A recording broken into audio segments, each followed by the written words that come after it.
इस मन पे पड़ता है, तभी तो मन ये कबूल करेगा कि मैंने कितना अच्छा किया, कितना बुरा किया, कितना पाप किया, कितना पुण्य किया, कितना सुख किया, कितना सुख किया। वैसे मन तो किसी की मानने वाला नहीं, इसे सदैव अपनी चलाई और 3-3 युगों से अपनी चला रहा, और हम आप इसी के इशारे पर काम करते हैं। जो ये कह रहा है, जो उमंगे तिरंगे उठाता है, बस उसी की पूर्ति में हम तन सब इंद्रियों को लगा के रखते हैं। तो इसकी पूर्ति करते करते ये इसको अहंकार हो गया कि मेरे बिना कुछ नहीं होगा, और ये अधिकारी बन गया। जब अधिकारी बन गया तो हम आप इसी के गुलाम हो गए। अभी जो सोचता है, जो समझता है, जो करता है, उसी को सत्य मान लिया। यही सबसे बड़ी झूठ थी, जिसे हमने अज्ञानता बस भूल भ्रम में सत्य माना। ये सबसे बड़ी अज्ञानता है। सत्य तो जीवात्मा का विषय है, मन का विषय तो झूठ है, क्योंकि ये झूठ को पकड़े रहा अभी तक, और आज भी पकड़ने की कोशिश करता है। हम आप उसी का सहयोग करते हैं।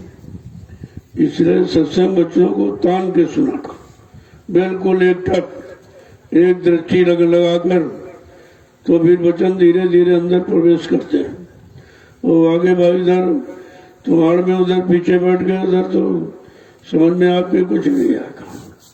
जब सामने नहीं समझता तो पीठ पीछे क्या समझेगा। बात को समझा करो। चलो चलो जल्दी चलो, कोई वचन छूट जाएगा फिर मिलेगा नहीं आपको। ये चीज कहीं पहले भी नहीं मिली लोगों को। जब ऋषि मुनियों को नहीं मिली, योगी महर्षियों को, आचार्य सत्यों को, तुम्हें कहां से मिल जाए। अब ये मालिक की मौज है, वो क्या करना चाहते हैं, किससे करवाना चाहते हैं, क्या देना चाहते हैं, तो उनकी व्यवस्था है। अब उस व्यवस्था को यहाँ कौन समझेगा। लेकिन यह है व्यवस्था हमारे हित की है। बस इतना हम अगर मान लें कि जो भी हो रहा सब हमारे हित में हो रहा, हमारे काम के लिए हो रहा। जो काम यहाँ कभी नहीं हुआ वो काम ये होने जा रहा, कि जीवात्मा का कल्याण। क्योंकि शरीर इंद्रियों के सुख पाने के लिए तो हमने आपने सब कुछ किया, लेकिन आत्मा के लिए तो कुछ किया नहीं आपने, क्योंकि लोग जानते नहीं थे। आत्मा का विषय तो अभी संतों ने खोला है। तभी तो कहा कि वेद थके ब्रह्मा थके, और थकी गए शेष महेश, और गीता का जहाँ गम नहीं वो सदगुरु का देश। वो ऐसे देश से आए हैं जिसकी यहाँ कभी चर्चा ही नहीं, किसी ने जाना नहीं उनको। ये कौन है, क्यों आए। संतों की पहचान न ईश्वर न परम पारब्रह्म किसी को नहीं है।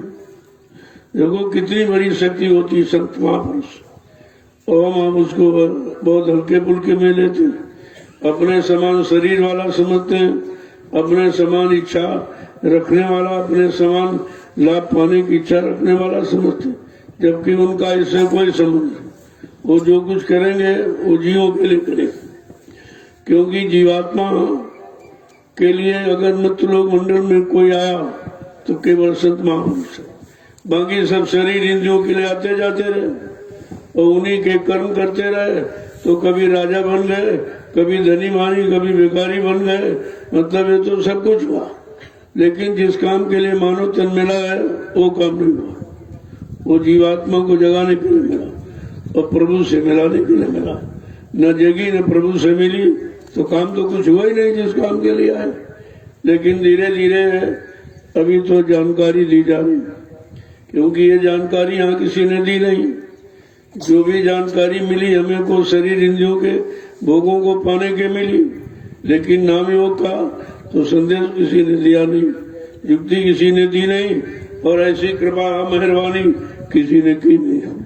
तो संतों ने कितनी बड़ी मेहनत किया, कितना परिश्रम किया जीवात्मा के लिए, लेकिन हम लोग उस चीज को समझ नहीं पाते, न उनको समझ पाते जो हमारे लिए आया, हमारी जीवात्मा के उद्धार कल्याण के लिए आया। हम उसी को नहीं पहचान पाते।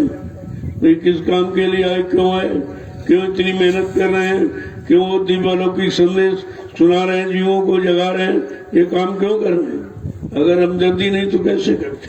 अब यह है उनकी हमदर्दी तुम्हारे शरीर, रंग रूप, सामान, रुपए, पैसे, जात पाती से नहीं है। उनका संबंध है तुम्हारी जीवात्मा से, और जीवात्मा पाक से निर्मल है, वो गंदी है नहीं। उसने केवल मन को साथी बना लिया, बस यही एक अड़चन हटकर उसके सामने आके खड़ी हो गई। बनाया था तो इसलिए कि चलो कोई साथी हो जाए, अब साथी बना लिया तो साथी को लेके आई, और जैसे मनुष्य शरीर में प्रवेश हुई तो वो तो वही घाट पर बैठ गई, दोनों आंखों के मध्य भाग में, और मन नीचे उतर गया इंद्रिय घाटों में, और भोगों में इतना फंस गया कि सारी शक्ति अपनी छीन कर डाली। अब उसको आवाज भी नहीं रहा कि मैं किधर से आया, किसी के साथ आया था, कोई साथ लेके आया, कोई हमारे लिए वादा किया, या मेरा कोई इंतजार कर रहा, ये सब बोल गए। वो बेचारी इंतजार कर रही, ये अपना भोगों में डूब गया, एकदम कुछ नहीं है। तो कैसे जगाते हैं, चिताते हैं, खड़ा करते हैं, कितनी मेहनत करते हैं, ये समझने लोगों के कहाँ था। एक एक वचन को जब बड़ी गंभीरता के साथ, तन्मयता के साथ, लगन के साथ जब सुनोगे, तब आपकी समझ में आएगा ये सब क्या है। ये कर्मों का हिसाब और माया का फसाद बहुत विचित्र है। ये सदगुरु के सिवा इसको किसी ने जाना ही नहीं, कोई नहीं समझ पाया, सब बेचारे धोखे में रह गए। तभी कहा अगर संत महापुरुषों ने इस कलयुग में अगर दया कृपा न की होती और न आए होते तो हम लोग कुछ भी नहीं समझ पाते। गिरी बदरिया पाप की बरस रहे अंगार, और संत नाते जगत में तो जर मरता संसार। ये जो जीवात्मा जन्म मरण के चक्कर में आ गई है, इसका कभी यहाँ से उद्धार होता ही नहीं, कभी नहीं निकल पाती अगर संत महापुरुषों ने दया कृपा मेहरबानी न की होती। कितना बड़ा काम करने आए और हम आप उनको समझ ही नहीं पाए कुछ। जय गुरुदेव, जय गुरुदेव, जय गुरुदेव, जय गुरुदेव। नाम किसका? जय गुरुदेव। नाम किसका? प्रभु का प्यारा नाम। समृद्ध दाता दयालु पूज्य स्वामी जी महाराज, आज के इस प्रातःकालीन नैमिषारण्य की तपोभूमि पर लघु सत्संग में सम्मिलित होने वाले समस्त गुरासिक प्रेमीजनों, बड़ा सौभाग्य जीव का होता है तब ये पावन घड़ी उनके वचनों की सुनने को मिलती है। अगर उन्होंने वचन फरमाए न होते तो हम लोग काल माया के देश से बच नहीं सकते, कोई बच के नहीं निकल पाता। ये वचन बचने बचाने का काम करते, लेकिन जब समझोगे तभी तो समझ में आएगा। ये सुनने केवल आपने सुनने का माध्यम बना लिया तो धोखा हो जाएगा। ये तो कानों का काम है सुनने का, चाहे अच्छा को चाहे बुरा को सब सुन लेते हो, लेकिन तुमको छाटना है कि भाई किससे हमारा काम होगा, किससे हमारा नुकसान होगा, किस वचनों से हम निकलेंगे और कैसे हम फंस गए हैं।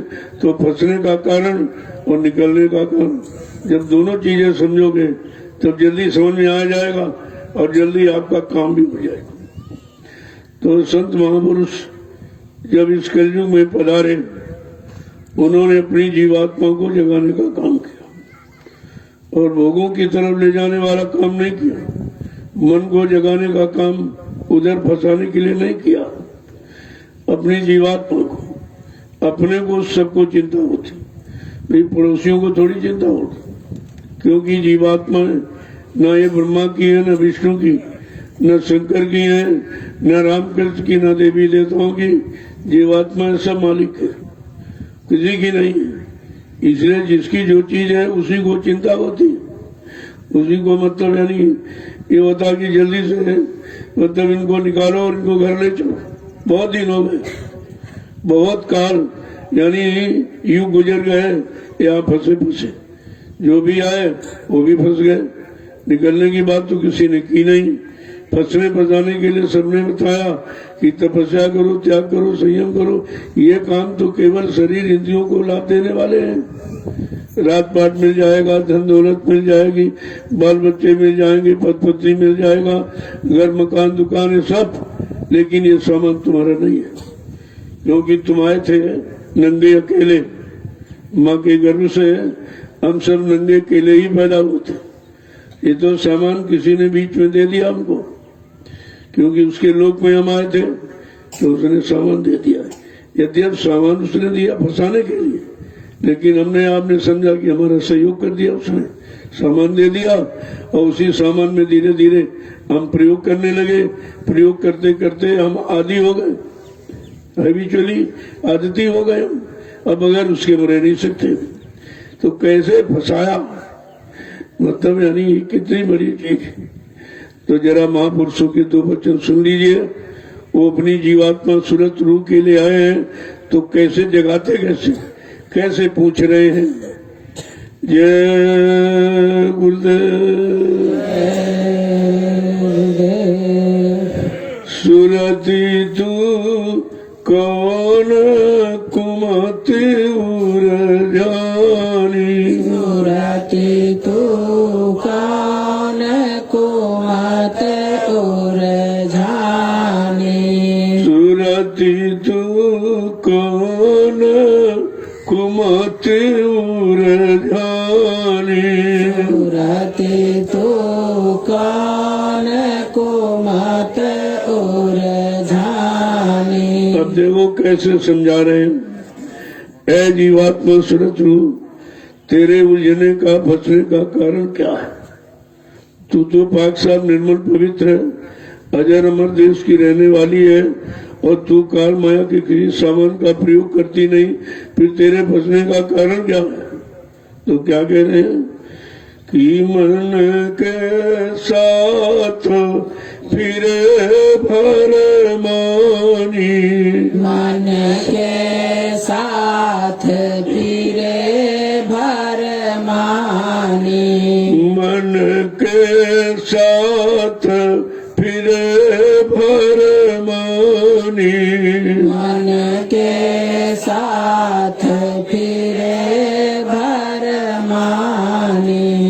गुरु की सुने न बानी, गुरु की सुने न बानी, सुरति तू कौन कुमति उर जानी, सुरति तो कौन कुमत उर जानी। तेरे उलझने का फंसने का अटकने का कारण यही है, तूने इस मन को अपना साथी बना लिया।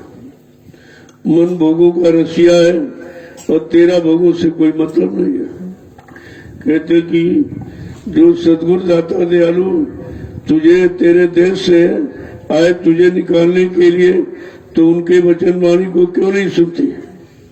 क्यों इस शैतान मन का साथ करके तूने अपना उलझने का फंसने का कारण बना लिया? आगे क्या कह रहे हैं कि कनिक कामिनी लागे प्यारी, कनिक कामनी लागे प्यारी, कनिक कामिनी लागे प्यारी, कनिक कामनी लागे प्यारी। रैन दिवस इन संग लपटानी, रैन दिवस इन संग लपटानी, सुरति तू कौन कुमति उर जानी, सुरति तो कौन कुमत उर जानी। मन तो भोगों का रसिया है, इसलिए उसको कहीं कामनी अच्छी लग रही, और तेरा उससे कोई संबंध नहीं है। वो तो रात दिन इसी में लिपटा पड़ा है, लेकिन तेरा तो कोई मतलब है नहीं। किसी काम से, क्रोध से, लोभ से, मोह से, अहंकार से, फिर तेरे फंसने का कारण क्या है?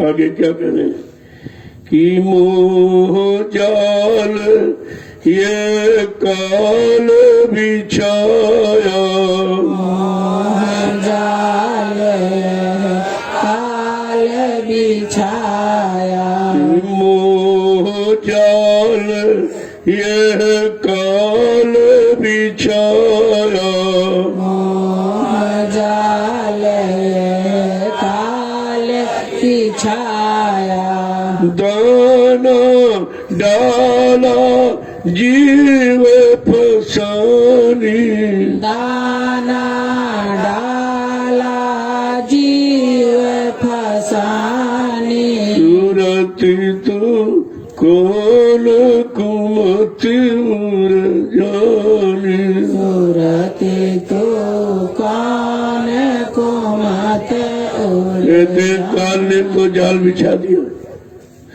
कर्मों का जाल बना दिया और बिछा दिया, उसमें भोगों का दाना डाल दिया। जैसे जब शिकारी पक्षी को फंसाना चाहता है तो पहले जाल बिछाता, फिर उसमें दाना डाल देता, और दाने के लालच में जाल को तो भूल जाता वो, लेकिन दाने के लालच में वो फंस जाता है। ये लालच ही सबसे बुरी बात है। ये लालच ही फंसने का यहाँ कारण। अगर लालच और मोह आसक्ति ये खत्म हो जाए तो तुम्हें कोई फंसा ही नहीं सकता। सब जगह रहोगे लेकिन फंसोगे नहीं, सबके बीच रहोगे लेकिन फंसोगे नहीं, सारे सामान को देखोगे लेकिन आप उस सामान में फंसोगे। इसीलिए संत महापुरुष वो किसी के अधीन नहीं होते, उनको कोई फंसा नहीं सकता। वो सामान भी तैयार रखते हैं जीवों के लिए और अलग थलग खड़े रहते हैं, केवल जीवों के लिए कहा, अपने लिए नहीं, जीवों के लिए। जैसे कहा इसी तरह काल ने कर्मों का जाल बिछा दिया और भोगों का दाना डाल दिया। हम सब जीव भोगों के लालच में उस जाल में फंस गए। फंस गए तो मतलब अब निकलना मुश्किल है। फंस तो गए लेकिन निकलना मुश्किल है। फंसे इसलिए कि अनुभव करना चाहते थे, भाई इसमें क्या मिलेगा, इसमें क्या मिलेगा, इस भोग में क्या, इस भोग में क्या। धीरे धीरे यही भोग रोग का कारण बन गया। जब आदमी रोगी हो जाता तो कमजोर हो जाता, शरीर की शक्ति ताकत समाप्त हो।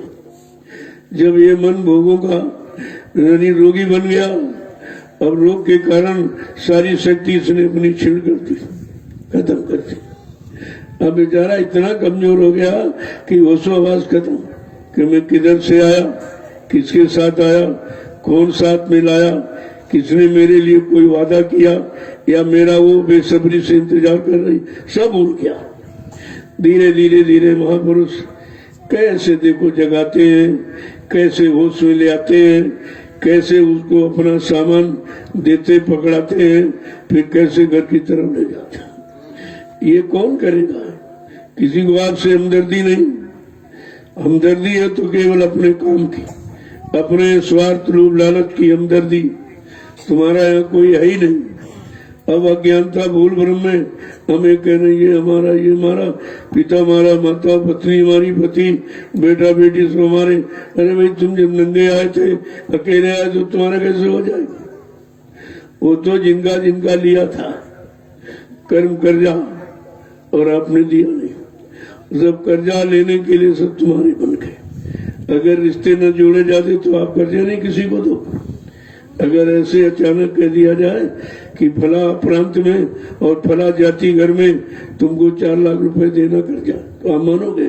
क्योंकि क्या उल्टी सीधी बात करते, हमारा वहां से क्या मतलब? क्योंकि जो ले लिया वो भूल गए, जो खा लिया वो भी आप भूल गए। लेकिन जिसको यानी जिसके पास कर्मों की वही है, वो तो तुम्हारा एक एक मिनट का बताएगा, किस तारीख किस दिन आपने क्या लिया क्या दिया, हिसाब तभी तो वो जगा सकते। जिसके पास कर्मों की हिसाब है वही फैसला करेगा, वही जजमेंट देगा, वही जानकारी देगा, वही आपको एक एक कर्म का बताएगा भाई कब आपने क्या किया। और कर्मों का यहाँ भुगतान करना पड़ेगा। जिनको आप भगवान कहते हो, जब मानव शरीर धारण करके इस मृत्युलोक मंडल में आए और जो भी शरीर इंद्रियों से उनका हो गया, उनको भी भुगतान करना पड़ा। जो वो नहीं बचे तुम कैसे बचाओ? भगवान कृष्ण नदी किनारे बैठे थे, उनके पैर में काला निशान था। बैलिए ने दूर से देखा कि ये तो हिरने की आंख से चमक रही।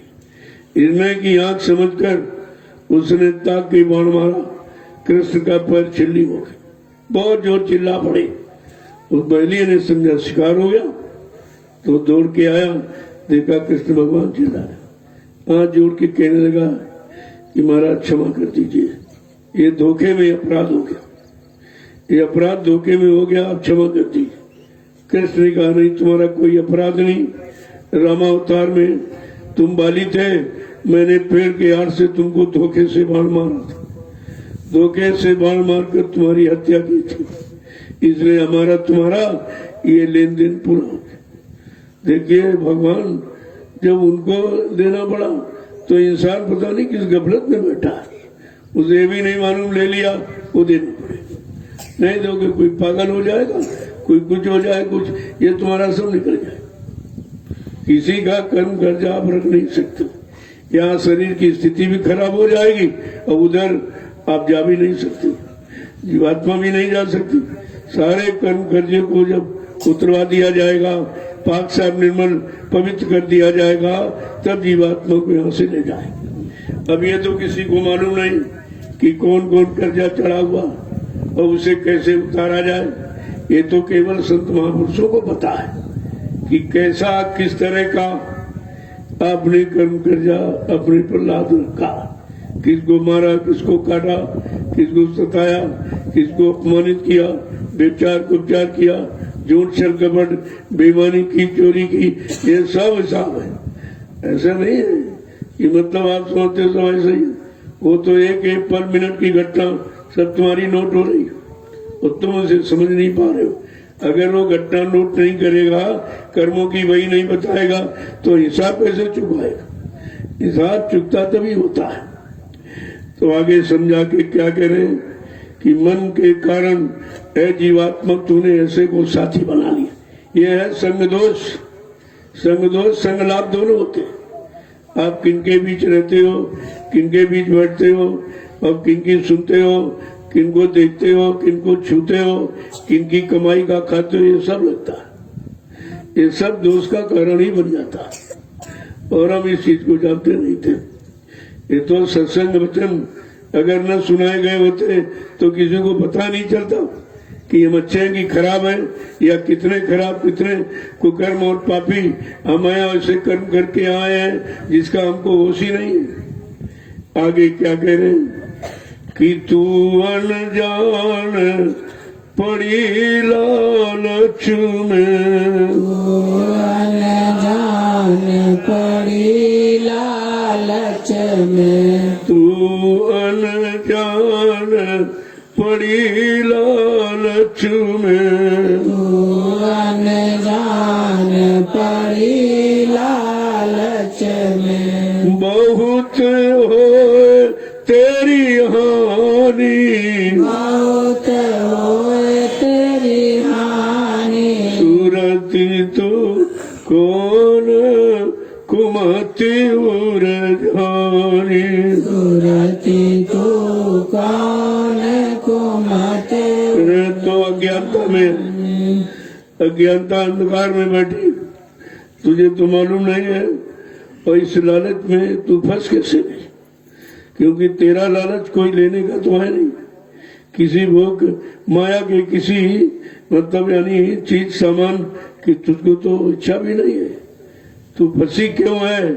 तूने ऐसे को मित्र और साथी बना लिया मन को, वो बेचारा भोगों का रसिया, अब वो तुम्हारा, वो तुमको भूल गई, तू इंतजार बैठी कब आए, कब साथ लेके चले। मैंने वादा किया था, वादा खिलाफी मैं कर नहीं सकती, और कब ये उधर से इधर आएगा और इसको